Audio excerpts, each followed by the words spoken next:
I am very much a risk taker. I'm very much comfortable trying things. I'm not necessarily fearless. It's not that I don't have anxiety or fear. It's just that I have this ability to corral my fear and just do things anyway. Hi, everyone. I'm Amy Devers, and this is Clever. Today, I'm talking to Lisa Congdon. Lisa is an artist, illustrator, and author based in Portland, Oregon.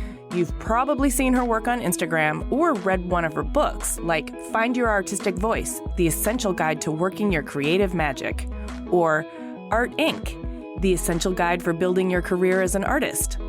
She's incredibly prolific and very hardworking, and interestingly, she took a roundabout way to finding her career as an artist, stopping along the way in education, politics, and even law, before taking art classes in her free time and joining the early internet community added fuel to her fire.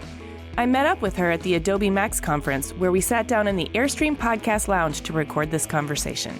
Here's Lisa.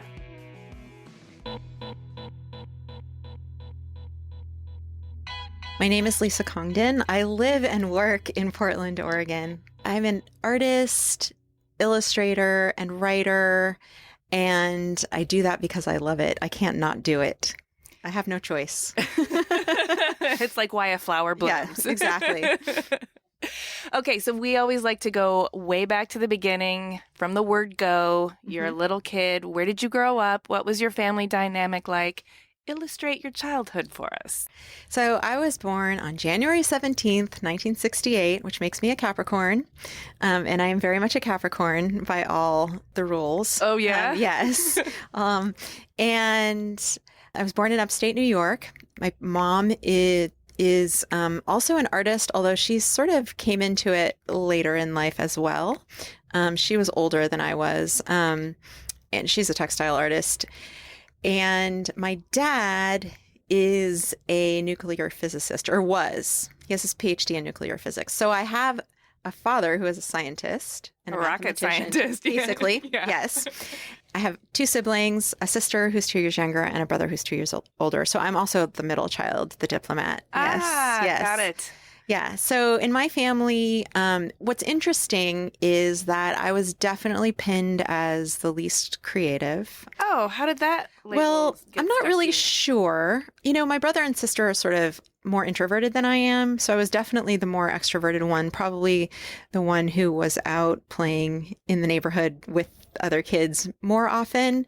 I think my brother was also, but my sister was definitely the nerdier kid who like stayed at home and did more creative play in her bedroom. I wasn't that kid who was like holed up with her sketchbook, you know. That wasn't me. And it's hard to say like which caused which, but I remember when I was young, both my brother and sister were in the Gifted and Talented program at school, and I got up the courage one day to ask my mother why I hadn't been tested. And, you know, she's like, you, Lisa, you're not gifted. You're a hard worker. And everybody frowns when I tell that story. And I think my mother would take that back with every cell of her being if she could. But I think my parents just had different expectations of me. And what I did was showed up and like was a helper, and I was really hardworking, and I was very disciplined, and I did really well in school, but I didn't necessarily show all of the attributes that they would have put on a creative child, or the same ones that my brother and sister had. Which is interesting, right? Because I have this creative, wildly creative, successful career now, and I definitely was engaged in creative activities my entire life. But that was my mythology. Like I was the hard worker, not the artist. And that's so interesting because they already had these preconceived notions that hard work and being like an artist kind of don't go hand in hand. Or that they're sort of binary, that they're mutually exclusive. And what's interesting is that I do think I'm definitely a hard worker. They were right about that. Yeah. And in fact, I think that's part of why once I decided to start making art when I was in my early 30s, that I sort of progressed as quickly as I did, because I'm a very determined person whenever I figure out that I want to learn something. But I don't think that sort of art or creativity sort of came as naturally to me as a kid. But it's hard to know, was that because it wasn't encouraged?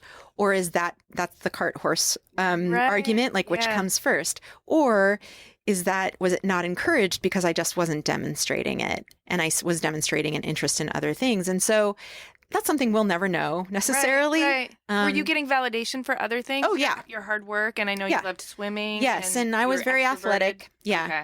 I was definitely more extroverted than my siblings, and I always had a lot of friends, and I did well in school, and teachers loved me, and I was a good kid, and I definitely got a lot of feedback around that, and I did well in school, and I remember when I went to college, it was a history major, and I wrote this paper that won me a research prize.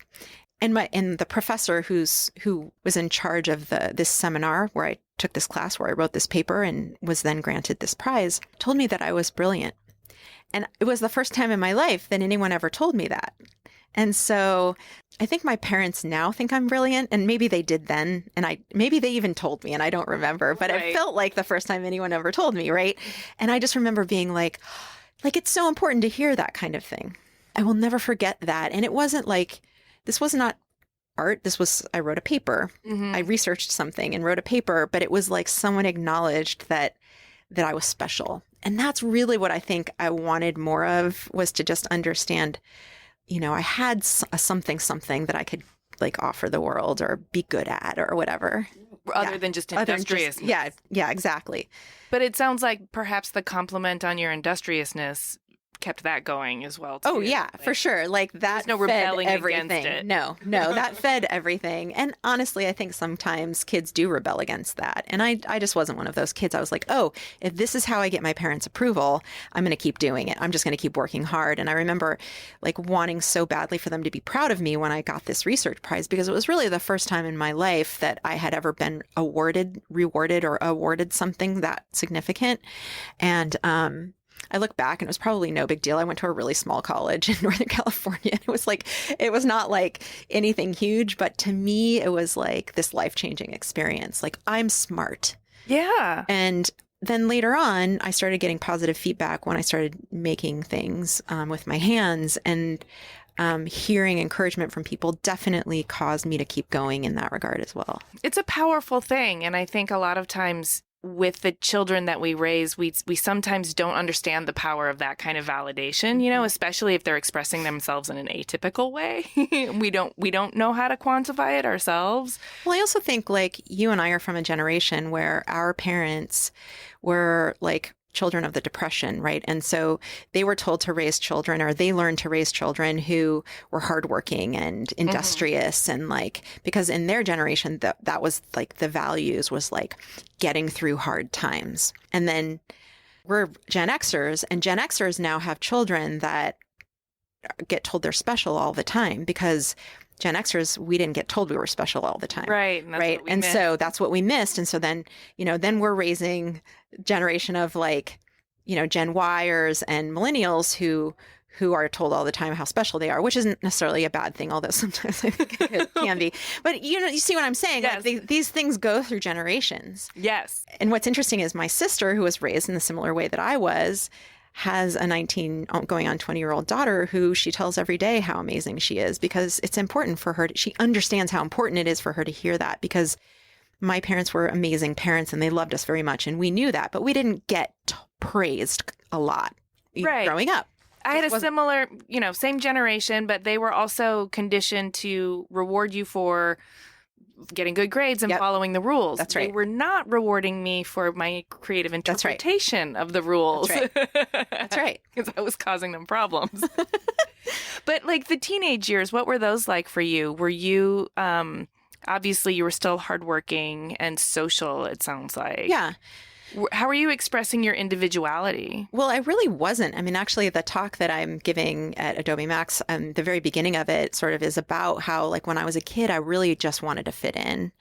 I was, one of those kids who, while I wanted to be acknowledged as being important or special, like every kid does, I mean, this sense of like love and connection and belonging is something we all need, right?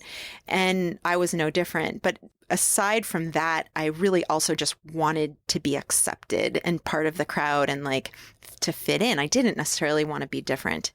So when I was in high school, I got good grades. I was like on the drill team and dated boys and, I was a good kid and applied to college and I mean, I was off doing things I shouldn't do for sure, but I got away with. My brother used to complain because I would get away with like being like, "Hey, mom, I'm going to go miniature golfing with my friends," when in fact I was going to a party and getting drunk. But I got away with it because They didn't suspect they didn't. it. I know. I was like, dude, you need to like work on your outer demeanor. Yeah. You know, and You had then a you great can get away cover. with anything. That just pissed him off because like he had a mohawk and was like going Yeah. to punk shows, and I was like the goody two shoes. And what's interesting is like I went to college, similar kind of like towing the line and fitting in and doing well, writing this research paper, and then moved to San Francisco, and literally my whole interior world exploded when I got there because for the first time in my life I was surrounded by people who were different and who weren't fitting in, and I began to see the value in that. I also realized around that time that I was gay, so I was like, okay, I'm part of this like subculture now, and I was trying to figure out who I was and like understanding that part of myself. And this is all while you're studying history? No. This is in San Francisco. Oh, like, after I graduated, right after I graduated from college. Within a year, I sort of came out of the closet, and which this was in 1991. So Okay. this was a very different time. I mean, Ellen hadn't come out, Rosie O'Donnell hadn't come out, like all of these like gay icons that we think about now, and so it felt really scary. Absolutely. But I definitely like San Francisco was the best possible place for me to go because I started to value individuality and I started to value, you know, idiosyncrasies and differences and being weird. And that's when I sort of started getting tattooed and started like, it's almost like I waited until I was in my 20s to express my individuality. And I think it was shocking to a lot of people who knew me in this other part of my life where I was always very normal. And in fact, I wanted to be like, look like everyone else. And Do you feel like they felt like you did an about face or you did the I'm sure some people did for sure. But- Especially people I went to high school and college with. But then people who were meeting me for the first time, I think, didn't necessarily feel that way. But I think over time, those people also realized, oh, Lisa's just living her true self now. Okay. I think it was a little hard for people to adjust to, and even people in my family were like, what? But then Did you come out to your family at the same time? pretty quickly after, my brother and sister first, and then my parents like a year later. Okay. And they were actually, my parents have always been super supportive. I'm glad They're to hear that. amazing. Yeah. For as short-sighted as they may have been about my sort of inner creativity when I was younger, or my potential to be a creative person when I was younger, I think they always been super supportive and loving of me. And I think it was hard.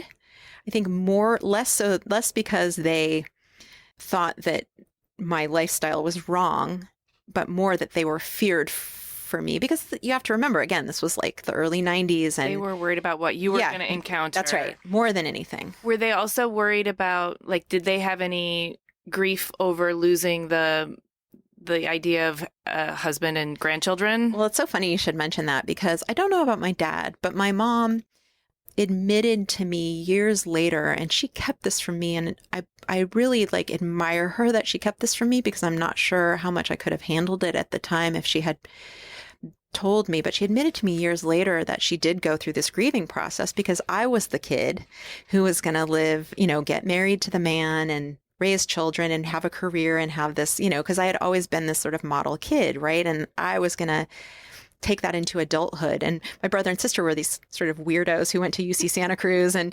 Oh, and you became a weirdo. and I became a weirdo. And as it turns out, they both like live very fairly conventional lives now married with kids. So she got what she wanted.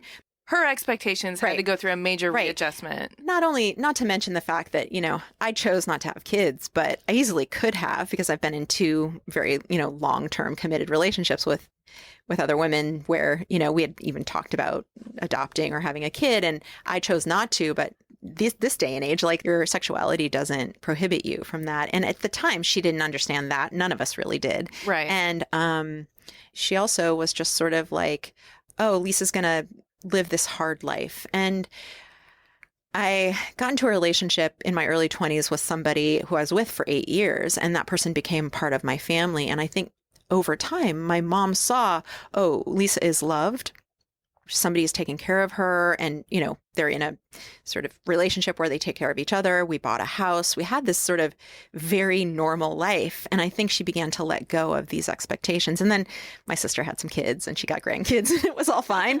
And years later, as I said, she admitted to me that there was a period of grief. Literally, that's what the word she used is the same word you used. And that she moved past it and that she purposefully didn't tell me because she wanted me to go live my life. And she didn't want her feelings about my life to get into the way of how I lived my life. Wow. Well, I'm glad to hear that you're coming out. Like San Francisco does sound like a great place for you to do that. And also coming out as an individual as opposed to needing to fit in. It all so sort much. of happened all around the same time and over the course of a few years. And then when I was in my early 30s, I started making art. And that was like another way for me to express myself and, sort of dig into my inner world. Before we get to your early 30s, when you got into art, there's this whole chapter where you dabbled in politics and law and then became a classroom teacher and then went on to direct an education nonprofit. Yeah.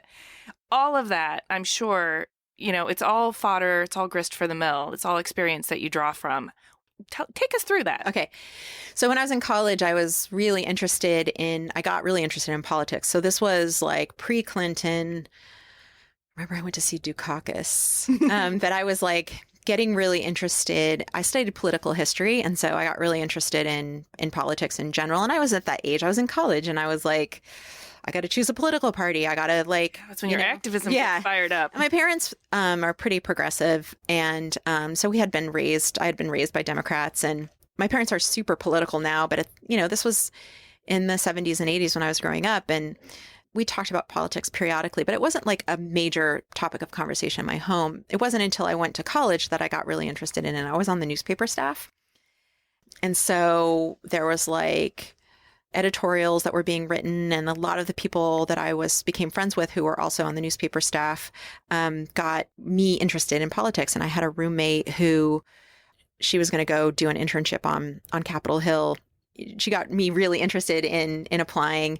So I went to work my junior year for Norm Mineta, who at the time was like a senior congressman from San Jose, from my home district in California. And he went on to be Secretary of Transportation under Clinton. And then I actually think he continued to serve even under Bush. But I had this amazing experience going and having this internship on Capitol Hill when I was a junior and lived in Washington, D.C. And I was like, I think I want to do this. And so when I finished college, I moved to San Francisco and I was going to, I had all these friends who were also kind of trying to get into working for different politicians. And then I got cold feet and I just decided not to go that direction. And there was a little intuitive. Yeah, maybe I was like, this isn't for me. This is too controversial or too hard, or I'm going to have to show up on people's doorstep. And like, I think I got freaked out by it. And a lot of my friends from college, like this guy that I dated briefly, who ended up being a really good friend of mine in college, went on to work for Gavin Newsom for years. And a really good friend of mine is also now a city councilwoman in San Francisco. And, so a lot of us from school, like that became life, right? And for me, I decided to try something different. So I went back to school to become a teacher. I did a lot of thinking about like, what could I do for at least a few years? And I think I recognize now that part of why teaching seemed so interesting to me was that it was this creative career. And I didn't understand it in that way then, but I look back and it seemed like it would be really fun. And talking elementary school. Oh yeah. Right? Yeah. Yeah. And so I went back and got my like teaching credential and I ended up teaching elementary school for about 8 years in San Francisco Unified. And I worked at a school actually that got a huge, I think it might still be, but it was the largest elementary school in San Francisco. So it was pretty huge. And we got a huge grant and they needed someone to coordinate all of the funding and work with the funding organization to sort of figure out how the money was going to be used and coordinate all of the reform efforts. And I ended up getting that job. So I left the classroom to to have this position inside of the school. And then like a year later, the organization basically poached me from the school and I went to work for the nonprofit. So that's where I ended up working for another 8 years. Okay. Yeah. That was around the time that I started making art because I went from having this job that was highly creative. I mean, making things interesting for children is like, yeah, figuring out how Yeah. you're going to reach them and even turn in on light math. bulbs in their little minds. Yeah. And that was so stimulating to me. And I was leaving that behind to go work for this nonprofit, which I was excited about because I liked the work that we were doing, but I was leaving this other part of me behind. And so I just sort of fell into like creative work that was more personal, right? Like I started taking a painting class and dabbling in things. I also had more time. I mean, teaching is so all consuming. I would like get up at 6 a.m, get to school, teach all day, spend the rest of the afternoon, planning lessons for the next day, and then collapse by 9 o'clock at night. And all of a sudden I had an office job and all this energy because I had regular hours and the demands weren't as great as they are on, on teachers. And so I had all this time and energy to try and, new things. And so something compelled you to take a painting class, which kind of started a chain reaction? Yeah, well, it's funny. I have my brother to thank. I think it would have happened anyway because I was starting to dabble in painting and collage at home already. But the class happened because of my brother. So he had recently gone through a divorce. I had also just gone through this big breakup. And so we were hanging out a lot. He also lived in San Francisco. And he said he was getting his landscaping sort of certification at the University of California Extension program.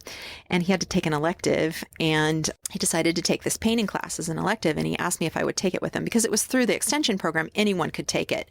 It was on a Friday night. And honestly, I think I was more excited that my brother wanted to hang out with me, than I was like that I was taking a painting This is class. Mohawk brother? Yeah, he no longer has a mohawk, but yes. And so we showed up this painting class together for an entire semester. It was like at, 7 o'clock on a Friday night. And we had both gone through big relationship breakups. We didn't have much of a social life anyway. So this is what we did. And we had the best time in this class and the teacher was great. And my brother never, I don't think, picked up a paintbrush again, except in the context of his design work, which he still does to this day. But something was lit me up and I was like terrible, just like anybody who's painting for the first time, Sure. But I was like, this is so fun. So I kept taking classes from this guy. And the same professor. Yeah, well, not through UC Extension. So he had his own private studio where he taught classes. Okay. And so I started taking classes out of his studio. There's something about a really eager student who's found something that they're really excited about that I think is a delight to teach. Yeah. Don't you believe? I mean, Oh, don't yeah, you think? totally. So he Yeah. probably got like such a kick out of you. Yeah. Well, years later, I had work in the Contemporary Jewish Museum. Uh-huh. And I got an email from him and he was like, are you the same Lisa Congdon who was, this was like, whatever, a decade later. And I was like, yeah, that's me. It was all because of you that I got started. I still talk about some of the things that he taught me to this day, like when I'm teaching. Mm-hmm. But yeah, it was like this weird fluke that my brother took me to this class and it really like lit something up in me. Well, Yeah.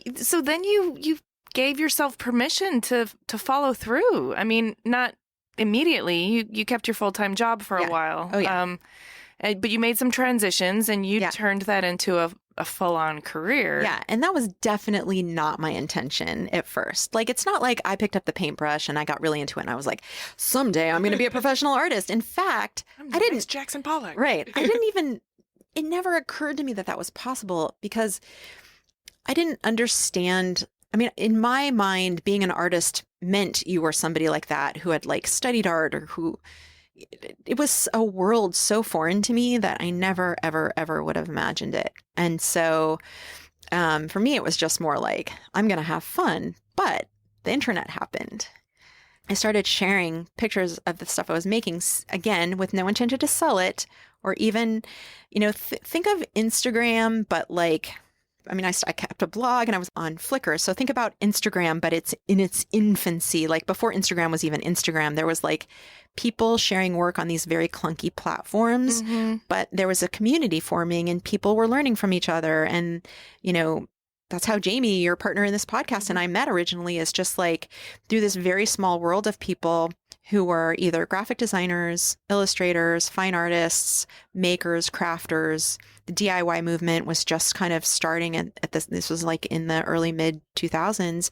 And, when you're sharing your work in this public forum, which was minuscule compared to the public forum for sharing creative work today, but it was there. And that's like, I started to see a picture of what being a professional artist could look like, because a lot of the people that I began to follow or who were following me some were also novices and experimenters like I was, but some had careers already. And I got a picture of what being a professional artist could look like. And so I began to understand that if I worked enough at this, I might be able to make a living at it. I never imagined that it could be what it's become, but I was like, my goal was to like pay my mortgage and, put gas in my car and eat.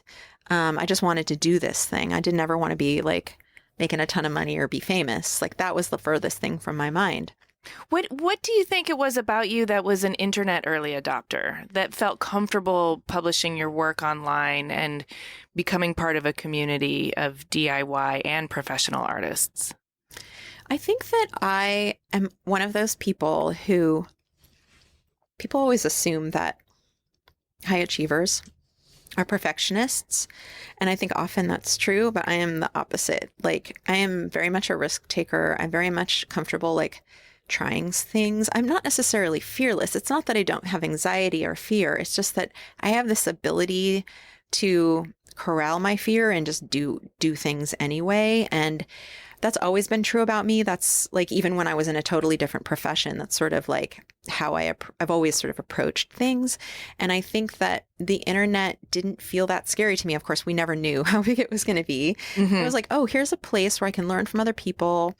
For somebody who not lived as like a creative person for the first part of her life, by the time I was in my 20s, I was living as a creative person. I loved decorating my house. I loved getting dressed in the morning. I was definitely had an aesthetic. And so sharing that with other people through my life and through my art felt very natural to me. And I also, didn't necessarily understand that, so many people, well, actually in the beginning, nobody was really paying attention because the internet wasn't as big as it is now. And, maybe 3 people followed my blog or whatever. So it didn't feel that scary. But then even once it felt scary, I was just pushing through that discomfort and fear and like being like, this is actually leading to something. So I'm going to go with it. And, right. If you're getting the feedback and the validation and you're already sort of over the inertia part of it, which it sounds like inertia's never been a problem for you. Right. Well, and that's the thing is like it was kind of this full circle thing. Like I grew up in this home where I didn't often get praise or validation. And then I started making art and putting it on the internet and I instantly got praise and validation. And I've been very careful not to become reliant on that as like the sole source of my self-esteem. But it was certainly, oh, I can be creative. I can do this thing I love and I can also share it. And there can be this feedback loop and people eventually expressed interest in buying things and having me have a show at their shop or their gallery and, or licensing my work for this or that. That's actually how, my relationship with Chronicle Books started. Like I had an art show at this little shop in San Francisco and Chronicle's based there. And somebody from Chronicle went to the show and went back to, Christina Amini, who's the, executive editor and said, you should talk to this person. She makes really cool art. And these little seeds that I planted started, sprouting. And I got really into that. I was like, this is turning into something. So I'm going to keep working at this. Well, and then the industrious side can kick in because you've got every reason to believe that it's amounting to something worthwhile. Yeah. But I found it really interesting you said you're not a perfectionist because in a lot of ways, I'm glad to hear that. In a lot of ways, it sounds like you were not hung up by that. And I've seen personally, and myself included, so many people just get kind of mired in the perfectionism so much so that they can't just be lean and agile and really move with a lot of effectiveness because they're just worrying their projects to a point. Right. Or they're in terms of being an artist who sort of made her career by like putting work out into the world on this new thing called social media. Yeah. Not being a perfectionist really helped because I knew that my work wasn't perfect. I knew that I had a long way to go as an artist. I knew that I had things to learn. I knew that I talk about this a lot now as somebody whose work is way more developed and refined than it was then. Like, I knew that I wasn't there yet, but I kept putting my work into the world anyway. I didn't wait. And I found that even though it wasn't perfect, people liked it.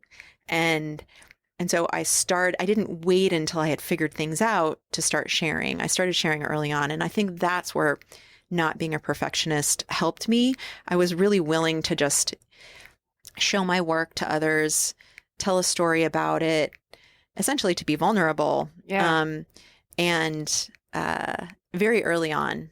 And to this day, I think, as well. And it was a safe place back then, the internet. More? Oh, way more.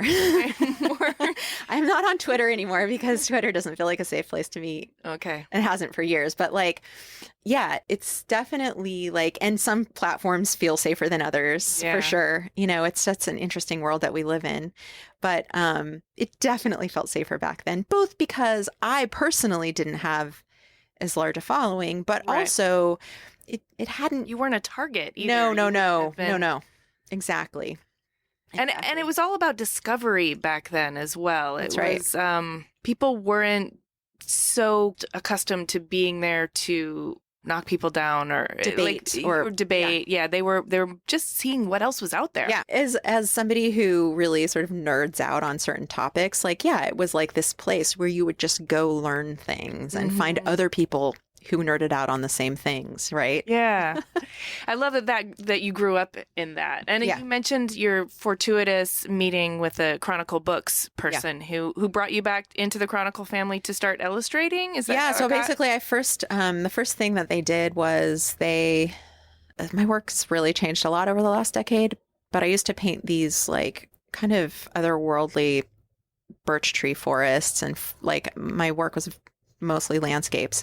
I was using weird colors, and that was sort of probably more consistent with my work now. It was very colorful in ways that you wouldn't normally expect, but they loved that work. And so they did like a journal. So they did some gift products. So a journal and a card set. And I mean, believe me, I had like just left my job and was trying to make it as an artist. And this is a big break.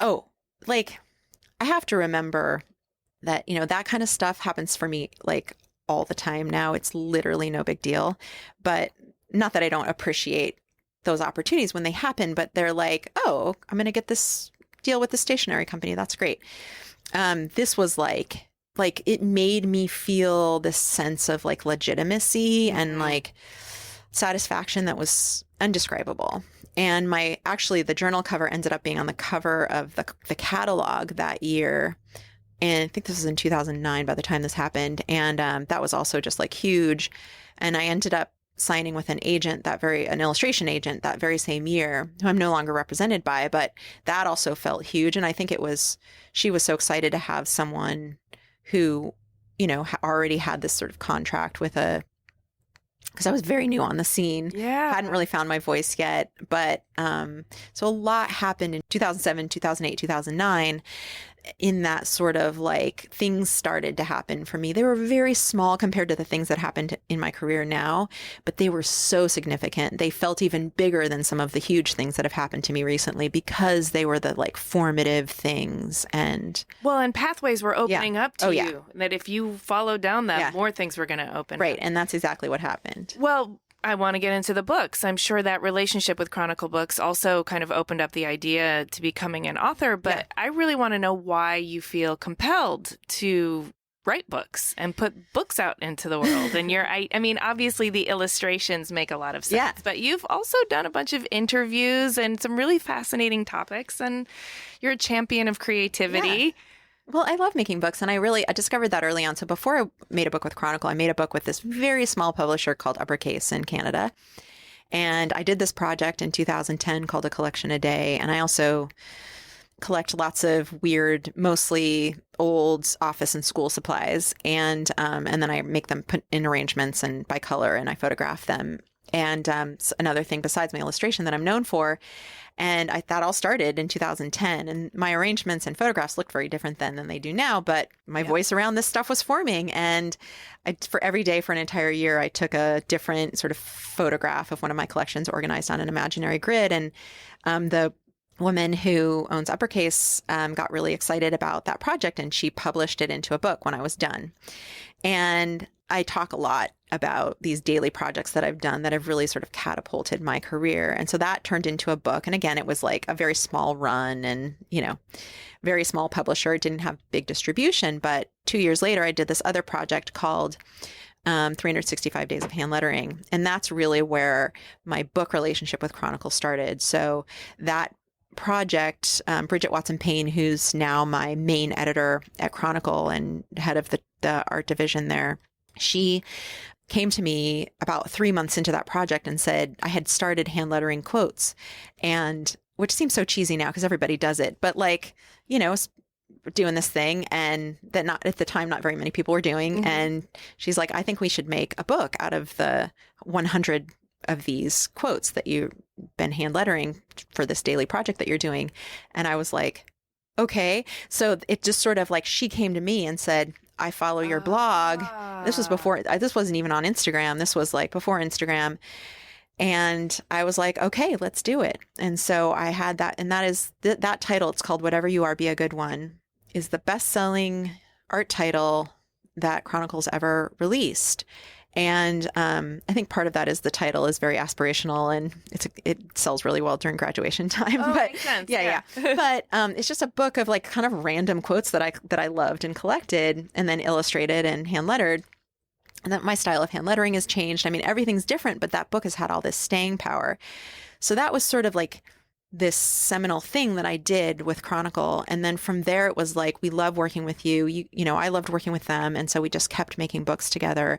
And then I wanted to make more books that weren't just art. I wanted to make books on topics. So I made a book about swimming, and because I love swimming. It's a huge part, always been a huge part of my life. And I interviewed swimmers and talked about why people love swimming. And I studied the history of swimming. And I made another book about women over 40 who were, basically badass, and interviewed a bunch of people. Like every book since then has been really a sort of like topical and on things that I'm really interested in, and talking to people that I think are really inspirational and interesting to me. So. Well, A Glorious Freedom is the name of the book that you're just referring to. And I love that you're celebrating the fact that we're not irrelevant after 40. Hello.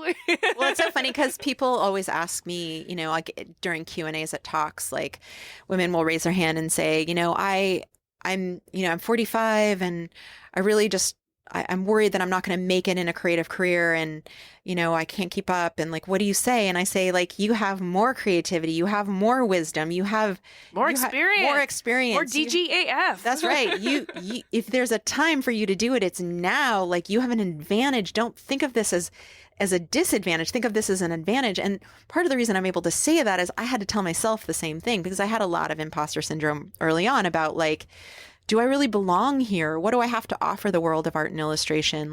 And then I realized like all of this stuff that I was sort of embarrassed by was actually the stuff that made my work resonate for people.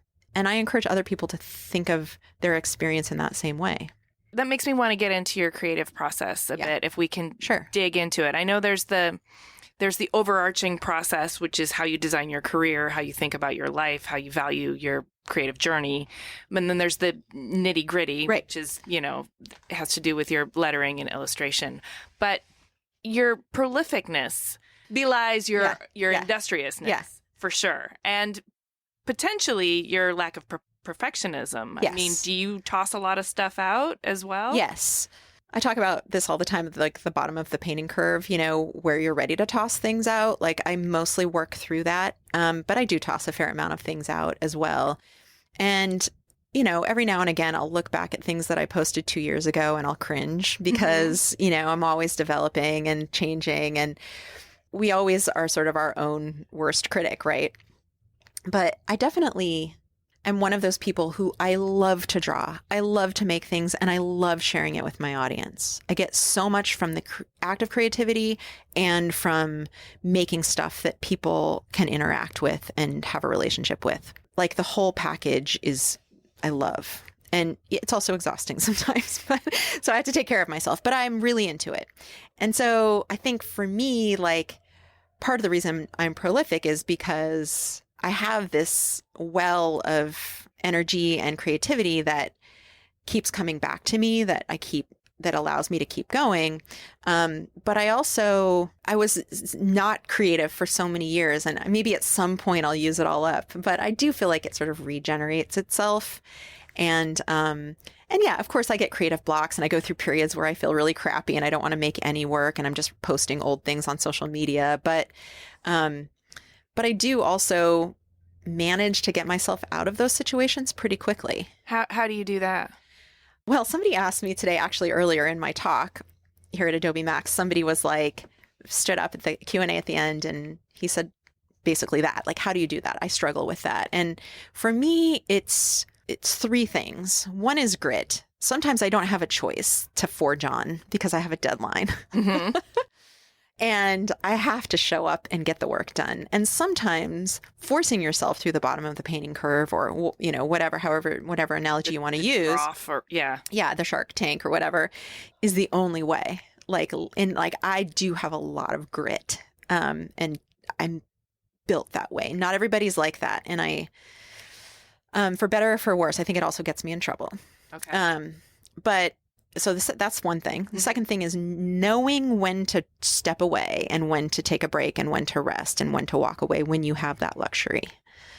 And for some working professionals, you know, they don't. But when you have time to step away from whatever's frustrating you or stumping you or making you feel blocked and resting and trying to re-energize and focusing on other things, I think is really important. And I try to do that as much as I can. And the third thing is, like, sometimes you have to stop, especially during that sort of phase of checking out from your own work. And like in her book, The Artist's Way, Julia Cameron talks about going on artist dates. And part of the reason that's so important is because you getting out into the world, not necessarily to go look at other people's art, but to explore and take in the world around you, and like having openness to that kind of experience can do wonders. And so I try to also do that whenever I can, especially during those periods when I have the luxury of like not forging through because I have to.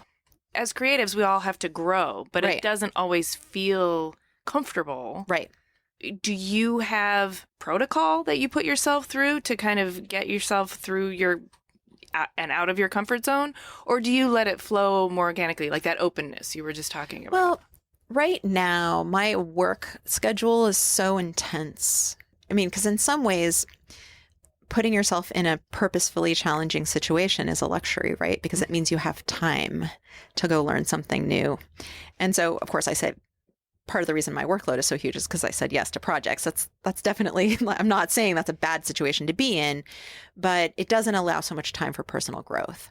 And I've really been in this place where I've done some exciting work in the last couple of years and worked on many books. And I have 2 children's books coming out next year. And like, it's been great.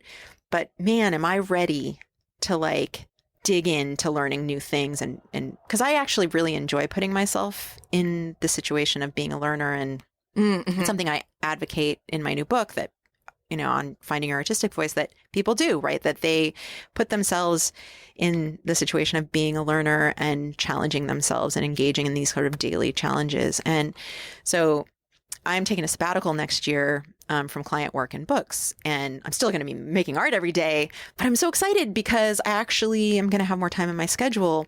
One of the things I want to learn is animation, and I want to do like a focused personal project where for a month I just engage for a certain amount of time every day on learning this thing. And what's great about that is like, it means that by the end of the month, I'll probably have learned a lot, but it also means that it's not this idea of something I want to do that's floating out there that's giving me anxiety because I'm thinking about it, but not doing it. I'm actually going to be doing it. So by the time I'm done, I'm going to feel a sense of satisfaction. And I've learned that about myself, that I have to assign myself, and it doesn't mean animation all day, every day. for the month of January next year. It just means for a few hours every day, I'm going to focus on this thing. And then there's going to be an end point where I'm going to move on to a different challenge. But personal challenges to me, I love them because it's a way of sort of corralling into a very discrete amount of time and energy, something you're interested in learning or getting better at. And then it frees you up to spend the rest of your day doing all the other things that are part of your life or your creative practice. This is fascinating to me because it does sound like you are very much a hard worker. I am. And like, even in my time off, I'm probably going to be creating challenges for myself, but I really enjoy it. So, So in terms of taking a sabbatical, how does one prepare one's life for that?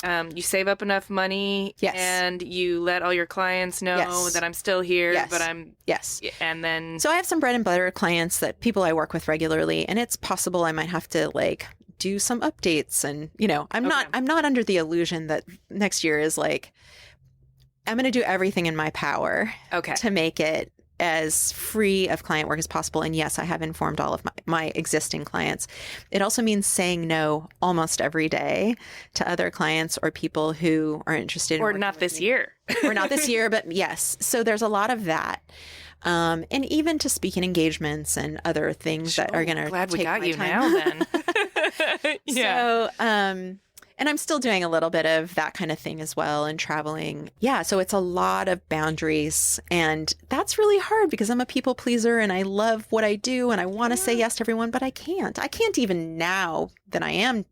But I also know that next year is going to be really important for me because I have spent so much time working for other people and spent so little time making my own work. And what work I do make is like drawing on the iPad. It's not really digging into painting and drawing and messiness the way I used to.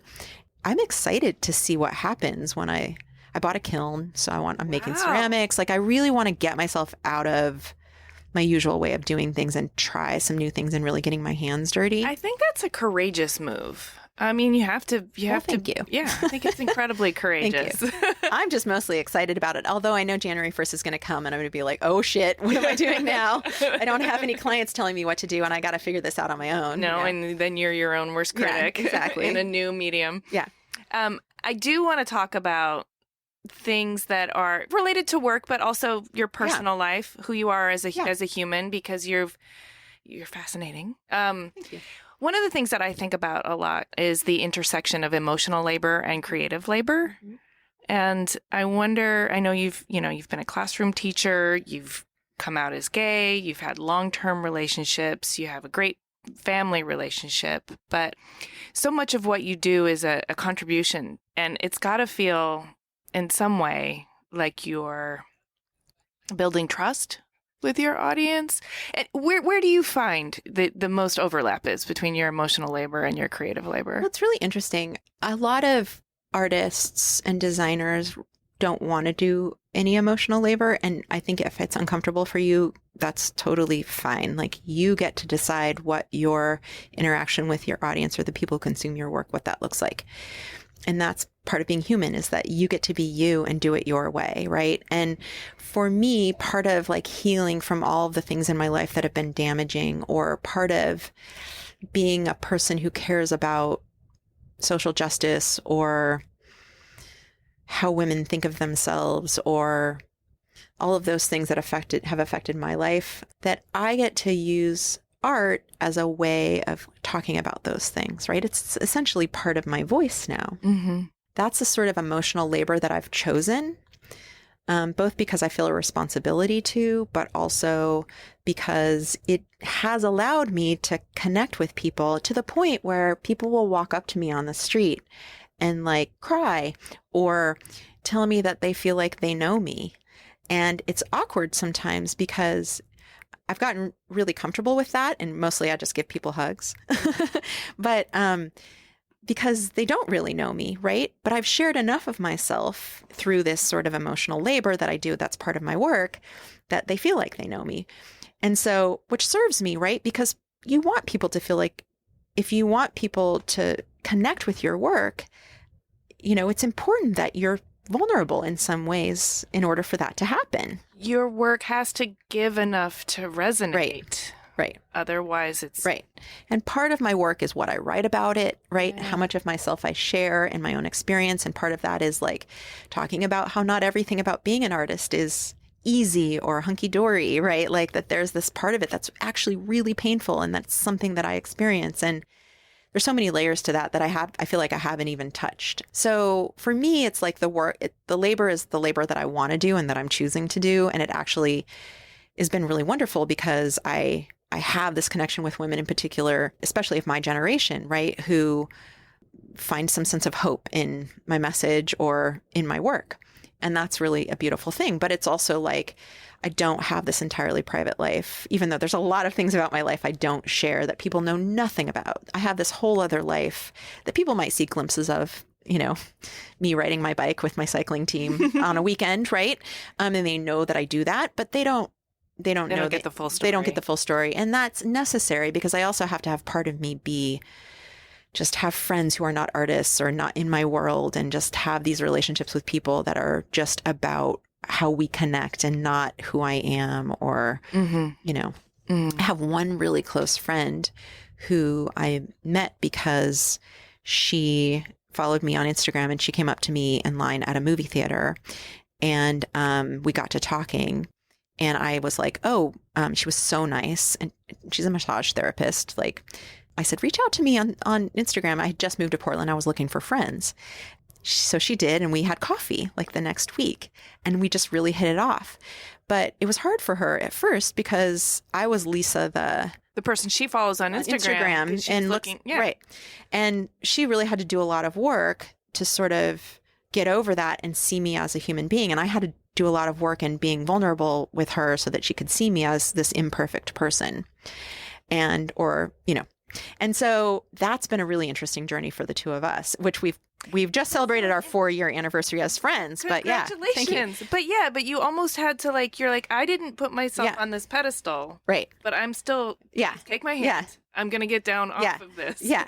Well, and likewise, I've met a lot of women in particular, and through my cycling community who no idea who I am. And then they, on Instagram, they see the blue check mark after my name or whatever. And they're like, huh. And they look me up. And then fortunately, none of them treat me any differently as a result. But there is this weird sort of relationship that I have with people based on, social media, celebrity status or whatever. And it's a little bit awkward sometimes. I'm not complaining about it. It's just, I have this amazing career and I'm very grateful for it. But at the same time, part of me just wants to be regular Lisa and just not talk about my work and not, when I'm with my friends, I just want to be, I just want to be regular Lisa, Well, you sound like you've done a good job for yourself of having a bit of both. Yes. For sure. And relationship sounds like something that you've navigated pretty well throughout your life. I'm trying. I'm really lucky now. I'm married to a really amazing woman who has been on this journey with me because when we met, we've been together for 11 years. I was just starting out. I had just left my job. I was poor as fuck and, borrowing money from her and my parents. I think she had trust in me that I was going to make this work, but she's seen me go from this person who was really struggling as a freelance creative to somebody who's, built this career and sort of been with me every step of the way. And we've also had to navigate that together. And, she's here with me this week at Max and, and sort of navigating all of the interactions that I have with people. And she's traveled with me a lot. And so she's used to it. But that is something that was not part of our relationship that we've really had to work through. And I know other people who are in my position who've really had to struggle with that a little bit more. And I feel really lucky that we just talk about it openly. We work through it. We have a sense of humor about it. And it's great. So you guys are solid. We're solid. Yes. That's great. So where do you go from here? Art star? I get asked a lot recently. I've been on a book tour, so there's been a lot of questions at the end of my talks that I've been giving. And one of the most common is what's next for Lisa? Because I think people, they know that I think people can sense, people who follow my work can see that I'm at this transitional point where I've been working my butt off for the last decade and I've amassed this sort of career that involves client work and licensing and teaching and speaking and a shop that's thriving and like all of these elements, but that I'm tired. And that I also need to go back to the stuff that got me into this situation in the first place, like getting my hands dirty and experimenting. And because unfortunately, I experiment in the context of the work I do with clients, but there's a certain amount of like, we're hiring you because we want you to do this and you do it, right? So there's not a ton of it. And so I just am really craving diving back into that sort of abyss and like not knowing where I'm headed. I never imagined even 2 years ago that I could feel comfortable like saying no for a year. And I'm going to chronicle this because I do feel like there's part of it that's really scary, but I'm really interested in where it's going to go next and where it's going to take me. Maybe in a year, I'll say, okay, I'm going back into client work. I'm going back into the same life that I had before, but it's also possible that it could take me in a totally new direction. And I'm ready for that. I mean, I'm like, life is unfolding. Yeah, life is unfolding. So my answer is I don't really know where I'm going next. And that's part of this next part of my life, like what I'm trying to figure out. Well, I'm excited. I'm glad you're going to chronicle it. I'm going to follow. Thank you. Thank you so much for sharing your story with us. Before I let you go, will you tell us about a project that you might want our listeners to know about? I have 2 children's books that come out next year that I'm really excited about that I would love people to keep their eyes peeled for. The first one comes out in August of 2020, and it's a book called Round that I illustrated. It's a toddler book. It was written by Jennifer Ward and published by Beach Lane Books, which is an imprint of Simon & Schuster. I also have my very own, my first start to finish author illustrated children's book coming out with Chronicle Children's Division in October of next year. So in a little less than a year. And it's a book that I wrote and illustrated on the periodic table of the elements. Ooh, yeah. So I'm finishing that up right now. Yeah. It was like used a whole different part of my brain. So I'm really excited about that. And seeing how people respond to those books. I've illustrated children's books before for other people, but never made my own book. And I'm super excited about it. Yeah. Yay. Okay. So they can find you on the web and on social media at Instagram. I'm at Lisa Congdon. So privilege of being an early adopter to things is that you get your actual name. Yes. And just lisacongdon.com on the web. Yeah. That's wonderful. Thank you so much. I really, really enjoyed talking to you. Yeah, this was great. Thanks for listening. Many thanks to Adobe Max and Airstream for hosting us for this chat. To see images of Lisa's work and read the show notes, click the link in the details of this episode on your podcast app, or go to cleverpodcast.com, where you can also sign up for our newsletter. Please subscribe to Clever on Apple Podcasts or wherever you get your podcasts. And if you like what you hear, please give us a 5-star review. It really does help a lot. We also love chatting with you on Twitter, Instagram, and Facebook. You can find us at Clever Podcast, and you can find me at Amy Devers. Clever is produced by 2VDE Media, with editing by Rich Straffolino and music by L1011.